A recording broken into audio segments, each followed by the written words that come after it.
In the late rounds, we are always targeting running backs that can hit super high ceiling, super high upside. And today I got Jared Smola from Draft Sharks, who just wrote a great article ranking the handcuffs around the NFL. And it kind of spawned this idea for me that we would break down some great zero RB targets for you guys. This week, we've been dropping strategy videos on zero RB, hero RB, and double hero RB. I feel like on a micro level, it'd be probably smart to say which guys we're actually going after in this area of the draft. So, Jared, I'll let you get started here and introduce yourself. For those of you that don't know, or maybe you guys remember, a couple seasons ago, I actually wrote for Draft Sharks, did some DFS articles, did some DFS content on their YouTube channel. So Jared's actually been a bit of a springboard for me in this industry. So I'll let you introduce yourself, Jared. Yeah, you can find all my stuff at draftsharks.com. I lose track how long I've been there now, 10, 12 years. So it's been a good run. Pumped about what we got going on over there. We've launched so many awesome tools over the past couple of years that I'm pumped about. I mean, starting with the draft war room. If you guys have a draft coming up, this thing is awesome. You'll get, custom rankings based on your league settings, and it live syncs to your draft room. So players come off the board as they're picked. It sort of re-ranks guys based on your team needs and ADP. So that's definitely a tool I would recommend checking out. Yeah, for sure. And Jared's been routinely at the top of the accuracy contest pretty much year over year. So definitely somebody that I wanted to have on this channel just to kind of break down and get your opinion on these players, because for me, I'm usually going light at this position. I usually want to make sure that I can hit on some of the Devin Singletary, Kyron Williams of last year breakout candidates in this area. So let's start with the article that you broke down. It is a free article, so people can go check it out. I'll link it down below in the description. And you basically ranked the best running back handcuffs in 2024. And I'm semi-annoyed that I didn't think of this first, because people who follow this channel know that this is something that I probably would have done, where you basically go through what makes the ideal handcuff, and I'll kind of let you explain your process on that. Yeah, I totally stumbled across this idea because I knew I wanted to write a handcuff article. So I just opened up my Google Doc and started sort of jotting down some ideas of what I thought, like you said, makes a good handcuff. And as I was doing that, I was like, shoot, why don't I just actually score every handcuff in these 4 categories, average them out, and kind of come up with these rankings. So the 4 categories I came up with: talent, self-explanatory; depth chart, which is basically how safe is this guy as the team's number 2 running backs. I think that's important, right? We want ideally guys that are kind of locked in, where if we know that starter goes down, that this guy's definitely going to be the guy who steps in and takes, most of, if not all, that starter's work. So that's the second category. Third category, offense strength. For this one, I use the implied totals from all the Vegas lines, which there's an article up on Draft Sharks on that too, where we're just ranking every offense based on the implied total. So that one was easy. I just sort of, from 10 down to 1, ranked how strong these offenses are. And then the fourth category is starter risk. So that is, a combination of between injury risk and just, decline benching risk. What's the likelihood that this starter is going to end up missing time this season? So again, ranked all these guys and scored all these guys from 1 to 10 in those 4 categories, averaged it out, and that kind of gave us these handcuff rankings.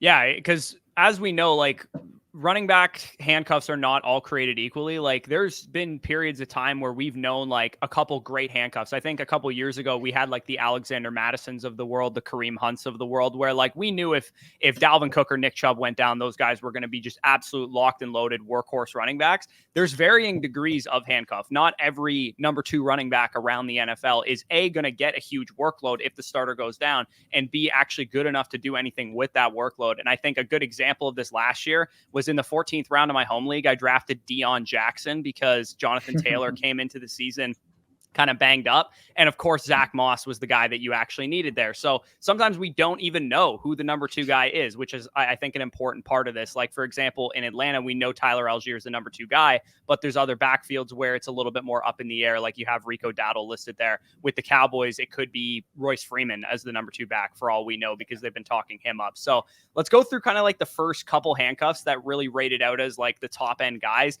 You have listed here the top 5 dudes: Blake Corum, Ty Chandler, Zach Charbonnet, Rico Dowdle, and Tyler Allgeier. Yeah, and Blake Corum comes in tops here by a pretty significant margin too. I mean, you can see he's half point ahead of the guys tied for number 2 here, which I think makes sense. That checks out to me. I think Blake Corum is the best handcuff in fantasy football right now. I mean, you can argue his talent, and I listed him as a 6 talent. I think you could go down to a 5. Some people might go up to a 7. Big college production, some of the efficiency stuff we look at tailed off last year after the knee injuries. I think the big question with Corum is, can he rediscover that 2022 form? But again, I'm not sure how much that matters because he is locked in as the number 2 running back in LA. This is a strong offense. It's a Sean McVay offense that regularly produces big running back numbers. We've seen multiple guys, even, lesser talents put up nice numbers in this system. And then Kyren Williams. So I should mention this too, part of the starter risk number that I have here, we do have our injury predictor at Draft Sharks, which we have, I'm pretty sure, the most comprehensive injury database on the internet. And then we have an algorithm that is going to, give us injury predictions for these guys. So we predict percent chance of injury in the upcoming season, then also projected games missed. According to that algorithm, Kyren Williams has the 4th highest percent chance of injury this season among any running back. So that's why, Corum got a pretty high starter risk score. I like Kyren Williams, but he is pretty risky. And I think it's pretty certain that if Kyren does go down, Corum would be a feature back in that offense. Yeah, I mean, McVay will give anybody a feature workload. Like we've seen Cam Akers, Darrell Henderson, Royce Freeman, Sony Michel. Like it doesn't matter who the starting running back for the Rams has been really over the last couple of years. There's been monster spike production out of any one of the names that I just mentioned. Like Sony Michel was winning people fantasy championships like 2 or 3 years ago, and he's like not even in the league anymore. Like Sean McVay can turn pretty much any running back into a featured starter. And like you said, kind of, I'm imagining all the stuff that goes into that starter risk for Kyren Williams, or the fact that he kind of already starts the offseason banged up, and the fact that he's like 195 pounds and that kind of thing. So I'm sure, age and touches and things of that nature all kind of factored into that stuff. And people on this channel know that I dive deep into like, the Christian McCaffreys of the world, the Aaron Joneses of the world, the guys who are up there in age in terms of how many touches they have under their belt. Let's talk about these 2 guys tied for second place here. You got Ty Chandler and Zach Charbonnet, who Chandler, I think you're going to need to explain yourself a little bit. I think people understand why Charbonnet is this high. Yeah, well, I mean, Chandler, let's start with him. I think he's definitely locked in as number 2, right? I mean, there's not much else in Minnesota we have to worry about. I even, by the way, these handcuff scores and rankings don't take into account standalone value either. This is just strictly like handcuff value. I think Ty Chandler might have some standalone value. I think it's going to be a committee in Minnesota with him and Aaron Jones. So again, he's locked in as the number 2. And then Aaron Jones, I mean, this guy turns 30 in December. He's missed multiple games in 5 of his 7 NFL seasons. Our injury predictor gives him an 88% chance of injury this season. That's actually just behind Kyren Williams. So I think there's a good chance you see Ty Chandler, at least for a handful of games this year, be Minnesota's lead back. Yeah, absolutely. I think you can he's been a guy that I've been really taking a lot in underdog drafts, mainly because, like you said, he probably has a standalone role as well. Charbonnet, again, I don't think we have to explain too much here. I feel like Charbonnet's workload is probably better than Kenneth Walker's if Kenneth Walker goes down, because if there's only one guy, and I guess the same would probably be true if Charbonnet went down, but if there's only one guy in this backfield, we'd have to figure that they're probably getting a little bit more of a 3-down workload than when both of them are healthy. So that one I think is pretty self-explanatory. Rico Dowdle, again, I think that one's also kind of self-explanatory. Zeke is old as hell. He has a lot of touches under his belt. Rico Dowdle, I'd almost not even necessarily put as like the number 2 on that team, because I think it's possible that he's the number 1 on that team. And we actually had a report today basically saying that he's like the favorite to lead the team in rushing, according to one of the beat reporters or something. I don't know. What are your thoughts on Dowdle there? Yeah, Dowdle's definitely murky. Like he could be the number 1. He could be the number 3. There was the quote from Stephen Jones like a week ago, kind of saying that, Rico might be on the roster bubble, and he was talking to Royce Freeman. I don't buy all that. I think Rico is at least the number 2. I'm with you. I think, even as early as week 1, we could see Rico Dowdle leading this backfield in touches. So yeah, like if you look at our overall running back rankings on Draft Sharks, like Dowdle's going to be higher, but again, just strictly as a handcuff, this is kind of where he falls. Yeah, absolutely. He makes total sense there. If I had to do this exercise, I would probably put Allgeier 1, because I think that, again, you're obviously factoring in the fact that Bijan is not likely to get injured. He's a young running back. He doesn't have that many touches under his belt. But I think if we did nuke all 32 running backs who are starters in the NFL, I think Tyler Allgeier would probably be the number 1 running back in fantasy, just because I think he's one of the most talented backups. I think you're talking about a guy that would legitimately have a 3-down workload in a great offense with a great offensive coordinator, now with some quarterback play there. Yeah, so it sounds like you would bump his talent score up a little bit. I mean, I gave him a 6. You could definitely argue him to a 7. Yeah, but what hurts, I mean, 2 things kind of hurt Allgeier here. One, the offense strength for Atlanta is a 6. And again, that's based on the implied totals. That's, Dowdle, by comparison, got an 8. The Cowboys implied for way more points than Atlanta. But yeah, the big thing is the starter risk. Allgeier got just a 3 there. Bijan Robinson, young, elite, low chance of injury per our injury predictor, just 42% chance. So that's what's keeping Allgeier back. But yeah, like you said, Corey, if all these starters went down, I think Allgeier to me would be right there with, I think, Corum and Charbonnet as the best fantasy plays if all these starters got hurt.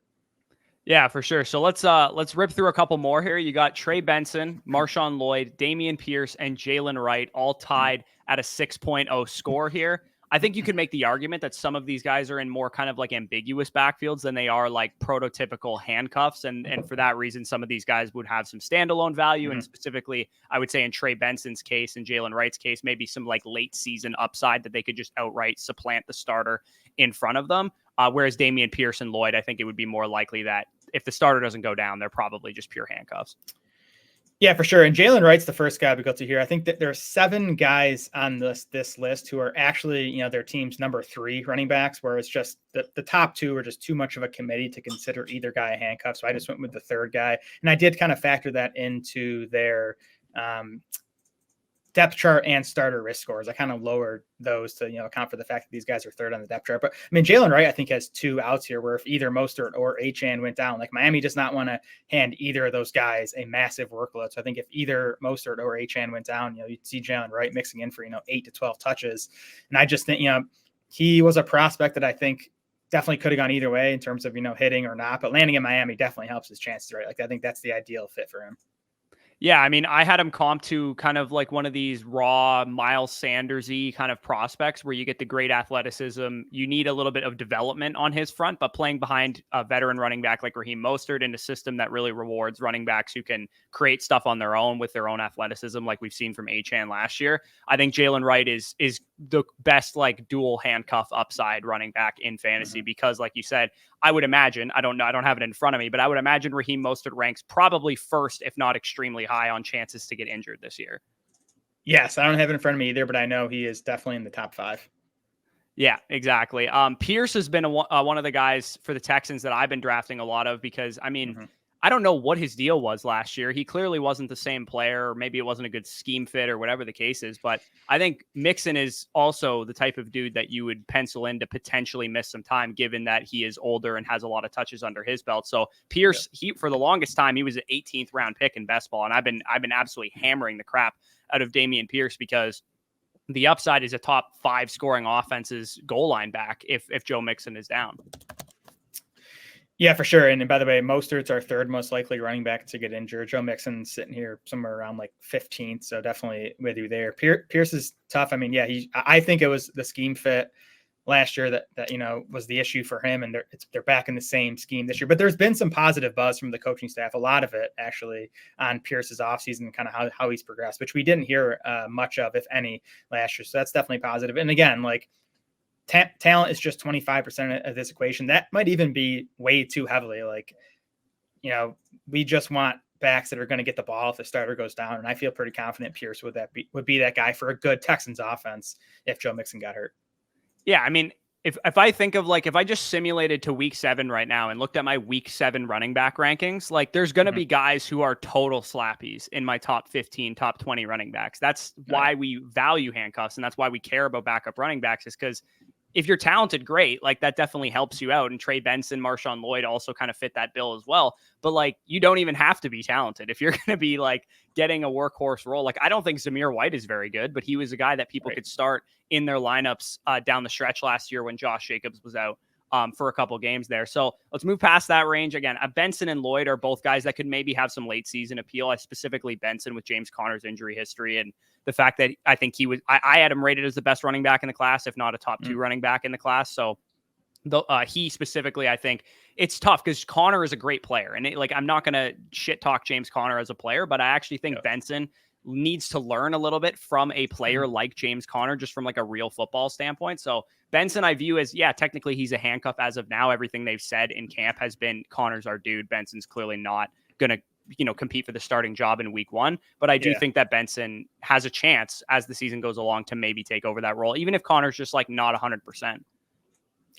Yeah, and there's been some stuff too about Benson even being behind like Michael Carter, and they've been using Amari DiMercato on passing downs, which like whatever. It's early August. Like I think if Connor did go down, Benson would be the guy, at least the best fantasy bet. So that's worth monitoring. But yeah, that did keep Benson a bit lower in these rankings than he might have been otherwise.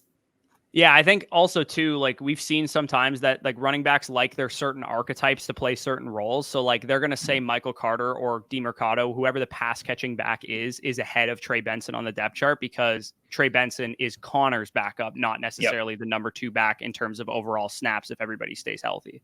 Yeah, it's fair.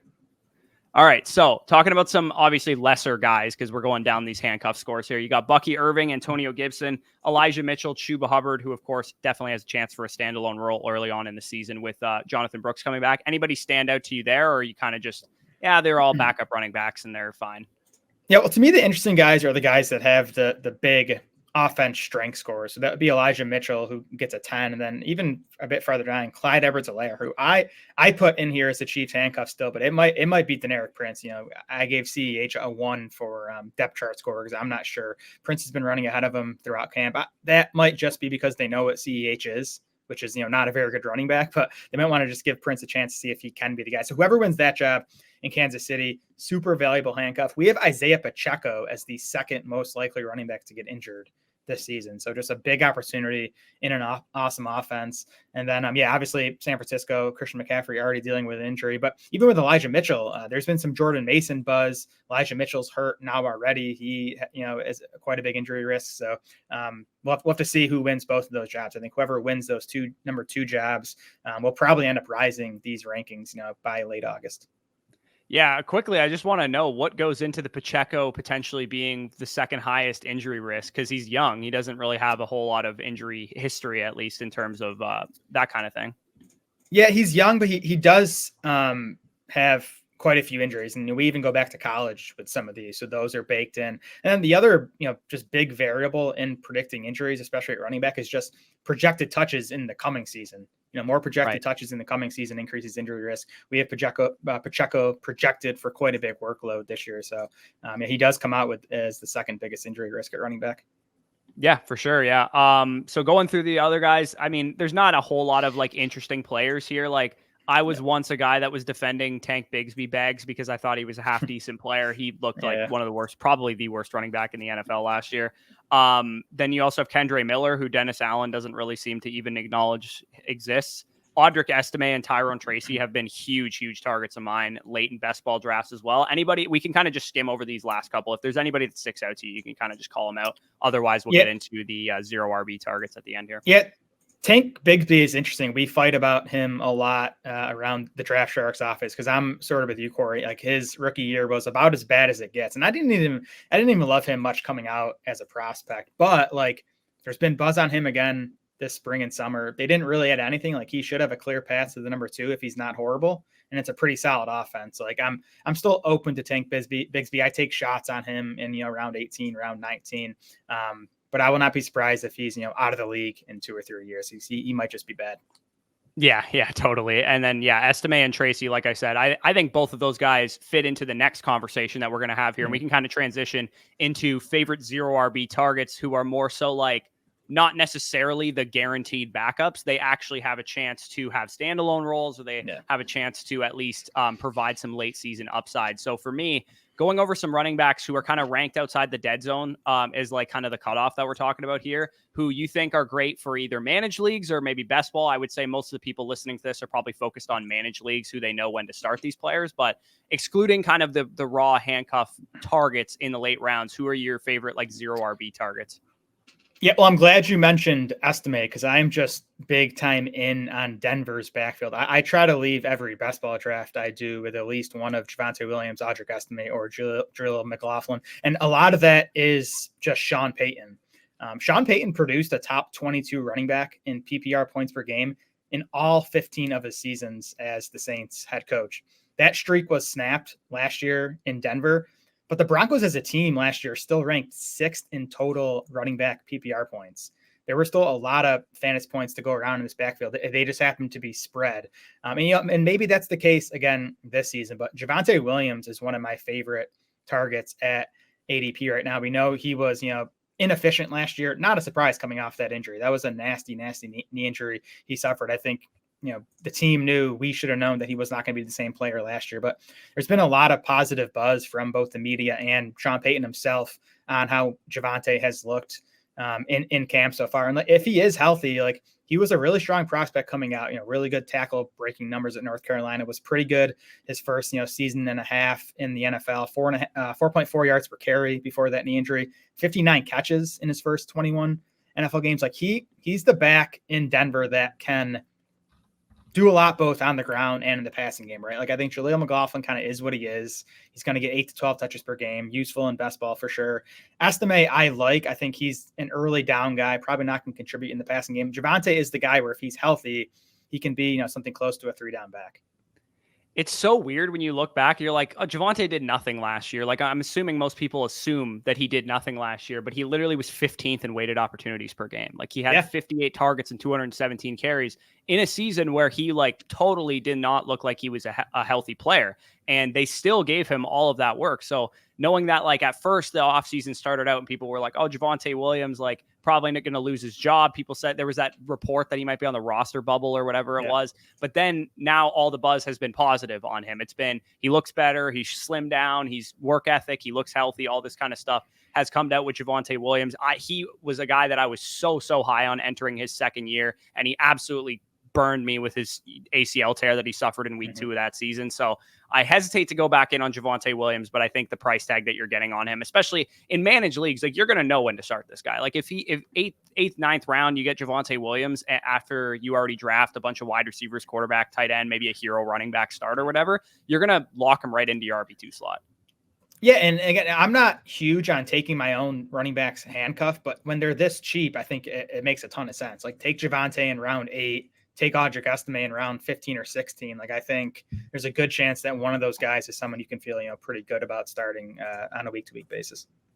Yeah, and we didn't consult in terms of which guys you have and which guy. I'm assuming you probably have this player too, because everybody loves Jaylen Warren. Literally everybody loves Jaylen Warren. So for me, he is easily one of my favorite 0 RB targets to get as my RB2 after I draft a very flimsy build at the running back position early on in drafts. And with Jaylen Warren, I look at him as he could legitimately get 220 touches easily without Najee Harris going down, with the amount that Arthur Smith is going to want to run the football. If they get Brandon Ayuk, that's just all better news for the run game, because it's going to mean they're going to move the offense that much more. I don't know who's going to start, whether it's Russell Wilson or Justin Fields. I think probably Fields is the better option for the run game, because he'll obviously draw defenders out of the box and things of that nature with his own legs. But Jaylen Warren, to me, I look at him as a very cheap, discounted version of Jahmyr Gibbs and Devon Achane. Obviously, he's not nearly as good of offenses as those guys, but the touch amount might be quite similar. And he's also probably just as talented as those guys too. Yeah, I'm totally with you. Warren's been an easy buy all offseason. I think he was RB22 in PPR points last year. Now he gets a run heavier offense with an upgraded O-line. The Steelers poured a lot of resources into that line this offseason. It's very obvious what Arthur Smith wants to do. I think the Steelers are going to be one of the run heaviest offenses in the NFL, and Warren obviously be a big part of that. Oh yeah, big time. So who do you got number 2? Yeah, a player that I think is a similar archetype to Jaylen Warren. I like Tyjae Spears. For starters, I'm higher on the Titans offense than the market. I think Brian Callahan coming in, they're going to throw more. Kind of optimistic about Will Levis. It's a little scary. I think he can still go either way, but I like what I'm hearing out of Titans camp so far. We'll see how he does in the preseason. But if he's just okay, I think this offense could surprise. Then you have, Tyjae Spears. I'm kind of buying this being pretty close to a 50-50 split between Tyjae Spears and Tony Pollard. Spears coming off a really impressive rookie season. He caught 52 passes. That was the 10th most by a rookie running back over the past 10 seasons, and was also really good on the ground. 49 running backs had 90-plus carries last year. Spears ranked 11th among those 49 in yards after contact per attempt. He was 4th among those 49 in PFF elusive rating. So this guy can do it on the ground and in the passing game, and I think he's a big value in RB3 range. Oh, absolutely. I think some people might get caught up in the fact that they paid Tony Pollard. It's why would you pay Tony Pollard if you were just going to roll with Tyjae Spears anyway? But I think sometimes people forget that these teams don't know that they could just very easily transition to Tyjae Spears midseason. And also it's a position you want depth at and things of that nature. So this kind of totally reminds me of Miles Sanders, Chuba Hubbard last year, where I not that Chuba Hubbard is like a world beater, but I wasn't convinced that Miles Sanders was any good because he played in the best offense in the league, behind the best offensive line in the league. And the second you got him out of that situation, he looked like a very, very pedestrian running back. So for me, I think Tony Pollard, you can't get into a better situation than he was in last year. He was like top 5 in the NFL and inside the 5 carries, and he was terrible for fantasy. So maybe it was injury. He was coming off of like surgery or whatever the year before. But to me, I think he might just be washed. And Spears is the guy that I'm targeting to take advantage of that. Yeah, I mean, or if you're Tennessee and you're evaluating Pollard, like this guy was one of the most efficient backs in the league prior to last year on smaller workloads, right? Then Dallas tried to make him this feature back. I think the injury was part of it last year. I think he might just not be built for that type of workload. So maybe Tennessee evaluated him and, sees him as part of a 50-50 committee, and that's kind of what they're going to do. Yeah, and I'm totally on board with that. I think one other guy that I'll talk about, my kind of other 0 RB target here, is he's one of these guys I kind of have to plug my nose when I draft because I'm not like a huge fan of the player. But I really do think that Brian Robinson could have a big year this year. Part of that Commanders offense where you now have a mobile quarterback, the best quarterback that's played in Washington in the last number of years, as much as I kind of thought Sam Howell was like semi-fun. And I guess back to the like Titans, like if Will Levis is Sam Howell, that's kind of what you're hoping for that offense. Brian Robinson has a chance really to come into the season and be a goal line back for a mobile quarterback and an offense that could be really exciting. Like I don't think he's got a whole lot of upside. I don't think he's going to likely finish top 15 in points per game because he's pretty much a 0 in the passing game. And Austin Eckler's there probably to take every route off of his plate too. But at the same time, I think he could punch in 11 touchdowns this year, maybe be like kind of what Gus Edwards was last year. Yeah, Robinson, I think you nailed it. He's just like a nice safety blanket if you're in round 10 and you still need that, second running back, like a guy who's going to get 200 plus carries, right? And I think most often we want the pass catching back, obviously, especially in full PPR. I think in Washington, we might want more of the early down guy because, like you said, Jaden Daniels, mobile runner, we know that helps rushing efficiency. And Jaden Daniels is not going to be checking the ball down very often, right? He's either going to take a sack or he's going to take off and scramble himself. So I think that's going to hurt Austin Eckler, where I think Robinson, again, despite the fact that he's not going to catch a ton of balls, I think is the back to target in Washington. Yeah. We've seen that be the case in like Baltimore, for example, too. It's like, how did the Baltimore running backs with Lamar Jackson get there? It's like, you didn't want Justice Hill. You wanted Gus Edwards or now Derrick Henry, the guy that's going to punch in the touchdowns. And same goes for like Philadelphia too. Like last year, DeAndre Swift had a career low in targets in that Philadelphia Eagles offense with a mobile quarterback. And the guy that like Miles Sanders 2 years ago before that didn't really have a huge workload through the air. He was just punching in touchdowns. That's, I think, how these offenses behave when you have a mobile quarterback like that. So Brian Robinson, to me, kind of makes sense as, okay, I'm going to just take my vanilla milkshake RB2 after I've already drafted like 9 other players and I'm already weak at that position. So who's your final 0 RB target here?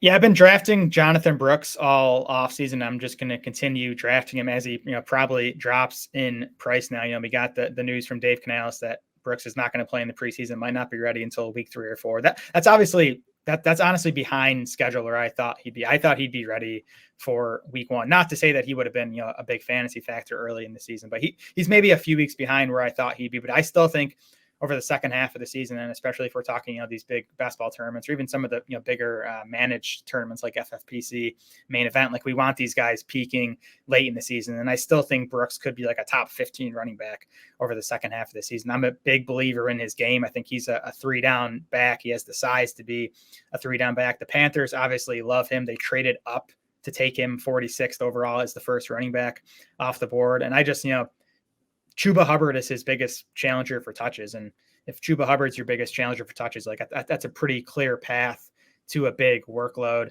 We just saw Dave Canales help Rachaad White to that breakout season. I think Brooks is pretty much just a better version of Rachaad White. So again, I think if this guy's healthy second half of the year, he could be a guy that we're, ranking as a top 15 running back every week. Yeah, I'm like very uniquely qualified to comment on this situation because not only am I a Texas Longhorns fan, so I watched Jonathon Brooks obviously intently last year. I'm also a Tampa Bay Buccaneers fan, so I watched Dave Canales' offense intently. So yeah, I mean, I think that's the usage profile you're looking for. If he's even just inefficient like Rachaad White was, you can still see a path to 75 plus targets on the season on a full pace if Jonathon Brooks is back healthy by week 3, week 4, or whatever the case is. The one thing I have a little bit of a hang up on Jonathon Brooks on is like when he hits, what does this Panthers offense look like? Are they putting it, have they put it all together, or are they like still a bottom 5 unit, like kind of Vegas projects them to be? Yeah, that's fair. But I think, like you said, I mean, we know it's volume over everything at running back. That's what matters most. We'd like the Panthers to be good. And I think they could take a step forward, right? I mean, Canales has done a good job at 2 different spots recently. Bryce Young was the number 1 overall pick. I'm not like super optimistic about him turning it around, but there's always a chance. But more than anything else, like if Brooks is a guy getting 15 to 20 touches per game over the second half of the season, that's probably not going to matter too much how good this Panthers offense is. Yeah, no, absolutely. I think that's totally the right call in terms of late season upside, especially in those season-long tournaments and things of that nature. So I'm going to rattle off a couple other ones that we didn't really mention. Like I know they're technically, we talked about them in the handcuff segment, but to me, just draft, like if you want to draft both Cowboys running backs and just be like, I'm going to get the guy right some way or another, I think that's totally viable in managed formats and even maybe best ball leagues as well. Ezekiel Elliott and Rico Dowdle, definitely both viable, like 11th, 12th round picks where they're going. Yep. Cowboys implied for the 5th most points in the NFL. Like just take that backfield, see what happens. And the final 0 RB target that I have, to me, represents the highest upside swing, but it is probably the riskiest pick in all of fantasy football, especially as his price gets higher and higher with positive camp reports. But I just simply cannot quit J.K. Dobbins. I simply can't do it. He's been he was my RB2 back in 2020 behind Jonathan Taylor when I scouted the class. I love J.K. Dobbins. I always have. He's been like a career 5 yards per carry guy anytime he's been healthy on the field. I know the history of Achilles tear running backs. It's not breaking news to me. I know it's not the type of situation you want to invest in, but I mean, Gus Edwards is the bar that he's got to climb right now. Kamani Vidal's AFK. Nobody knows where that guy is. The beat reporters can't even spell his name correctly. Like, I'm not worried about Kamani Vidal at all. J.K. Dobbins has legitimate 10-plus rushing touchdown upside in an offense that has 2 absolutely bookend tackles. They have a great quarterback. They're going to run the football. That's all they've pretty much said anytime Jim Harbaugh has been behind a microphone. And J.K. Dobbins has beaten out Gus Edwards on 2 different occasions so far. So as long as he's healthy, and he appears to be, according to all signs and reports that we've heard, I think it's very possible that he ends up being like a top 18 running back in fantasy this year.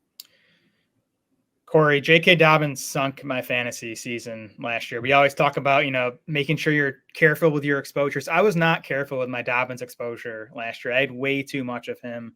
First half of week 1 was beautiful. He was gonna have a massive season, and then we all know what happened. So I'm a little gun shy based on what happened last year. But I mean, I think you nailed everything you said, and I think Dobbins is cheap enough still where like you can take the risk, even if he doesn't make it back from the Achilles injury. It's not going to kill you, and if he does, I'm with you. He could definitely be a top 20 running back in that offense. Yeah, and people, like, when I tweet anything positive about J.K. Dobbins, people get on me like I've never heard of Achilles tears for running back.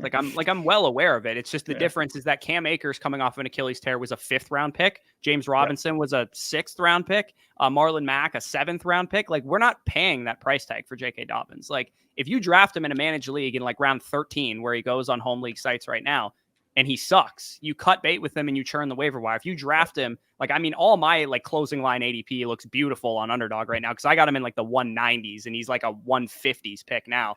But if you get him even late in a best ball tournament in the 17th round or whatever, and all he gives you is a couple spike weeks, like that's totally fine. Like if he plays weeks 1 to 7 and then gets hurt again, like you're totally fine with that price tag. And hell, who knows? Like week 17 is all that matters in Best Ball Mania 5 anyway. And we've actually seen J.K. Dobbins come back late in the season and actually put up decent numbers 2 years ago. So I do think that on a lot of different levels, he's a great pick late in drafts. I'm sold. I'm back in. I'm going to start drafting Dobbins again. You got me. Yeah, for sure. So a couple honorable mention, like ambiguous backfields that I've been targeting. I mean, take your swing on the Giants backfield. It's not a very good offense, but I think Singletary's cheap enough, and Tyrone Tracy's an upside swing that I don't think is terrible either. Speaking of injured players, I mean, managed home leagues, he's going to go way higher than I'm willing to take Nick Chubb, but in sharper rooms where people are kind of hip to like ACL tears for running backs, I've seen him like really, really plummet in rankings, and you can get him in the 12th, 13th, 14th round of Underdog drafts, which again, is it smart to be investing in Nick Chubb? Probably not. But even if you only get 7 or 8 healthy games out of him in Best Ball Mania 5, that could pay off for you. He could be a very unique piece to get into week 17 should you make that part of the tournament. So he's an interesting guy that I've been weaving in as well. Any kind of honorable mentions that you had before we get out of here? Well, I think every fantasy podcast now has to mention Chase Brown, right? I think that the Bengals backfield obviously super interesting. That's what should be a top 5 offense if Burrow stays healthy. I was actually out on Brown early in the offseason, which I'm regretting just because he wasn't good last year. If you look at success rate, he was the worst running back in the entire NFL last year in success rate. He had some big plays, but everything we're hearing out of Cincinnati is just this is an improved player heading into year 2. Zach Moss kind of just a guy, like he's there if Brown stumbles, but I think if Brown does hit, he's the back we're going to want to have in Cincinnati. So he's a guy I've been drafting lately, even though his ADP is climbing. Yeah, so there's a purposeful reason that I didn't mention him because he's my highest drafted running back on Underdog. Nice. Going back to 2023's class, going into the draft at April 25th, you guys can check the timestamps if you don't believe me. He was my number 1 sleeper in the class, and I drafted him in literally every dynasty league that I'm in. So I talk about Chase Brown a lot, which is why I purposely didn't talk about him here because his price is getting to a point now where I'm like, okay, even I'm maybe we should chill a little bit because he's I've seen him go in round 8, round 9 of drafts that I've been in. And I think in home leagues, that's definitely going to be a popular sentiment because it's the Bengals backfield. People look for volume in that area of the draft. So he's still in that 0 RB target range, but I liked him a lot more in round 11, round 12, where he was going before. So he's definitely a guy that I'm still drafting, but I packed my bags already on Underdog. I'm probably not going to draft him again because I got my closing line value in ADP is I drafted him in the 120s when he was going there. Yeah, and I mean, honestly, if Brown's climbing, Moss is going to start falling. I think it's not a bad idea to add some Moss as he gets cheaper.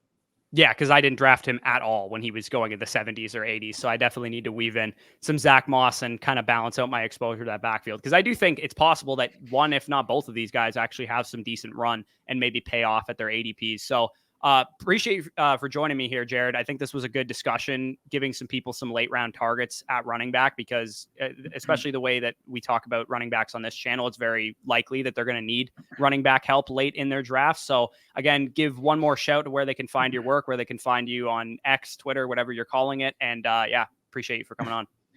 Thanks for having me. And I plan on updating that running back handcuff ranking article too throughout August as we sort of, get a clearer picture of these depth charts. Keep checking that out for updates. And then, all my stuff's on Draft Sharks, and you can follow me on Twitter X at SmolaDS. All right. Appreciate it. Again, thank you guys for watching. Like, comment, subscribe, all that good stuff. If you guys want our draft guide, you know how to get it. It'll be linked down below in the pinned comment and in the description. You can sign up on Underdog Fantasy, take advantage of some of these values that we've talked about in this video. Use the promo code FSE when you sign up.